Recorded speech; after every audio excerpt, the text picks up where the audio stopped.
Akkam jirtan fayyaa keessanii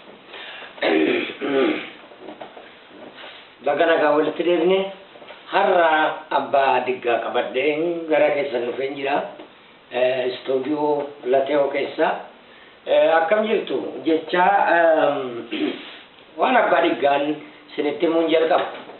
Abbaan diggaa gaaf tokko liqamanbarii turanii abbaa gandaa jechuudha.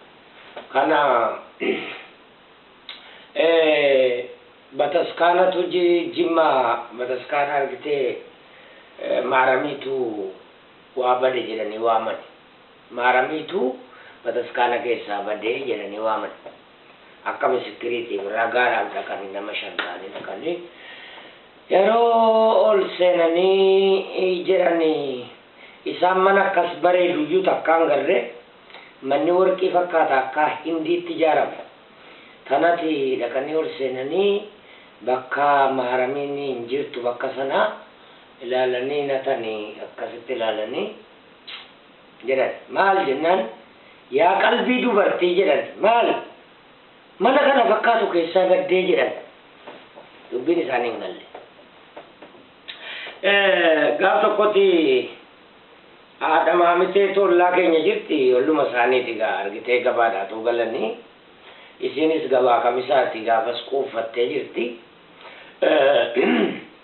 Utuu tabba ol baatuuti xurr goote harkaa bahe fakkaata jennaaniti gabaa kamisaa jette jennaan isaanis ol baanii yeroo tabbattii ol baanii jedhanii wagabee jettee yeroo akkasiin ilaaltu abbaan diggaan duuba jiran ilma kiyya haga dhufteeyaa turte iyyuu jettee hinnaanni yeroo gabaa kamisaa iyyuu sin dhaqqabeedha yeroo dhuftan jechuudha. Amma gaaf tokkotti immoo halkanii haati warraa isaanii argitee yeroo lachanuu rafanii jiranii loontu argitee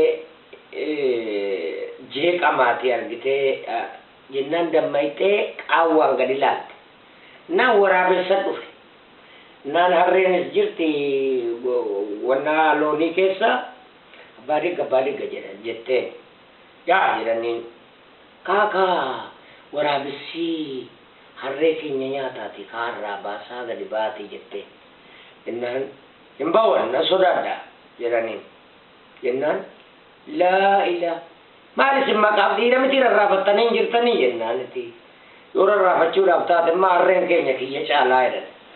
Galatoomaa waan abbaa diggaa kanuma irratti xumuraa walquunnama gaarii yeroo gaarii immoo walitti deebina. Thank you, galatoomaa.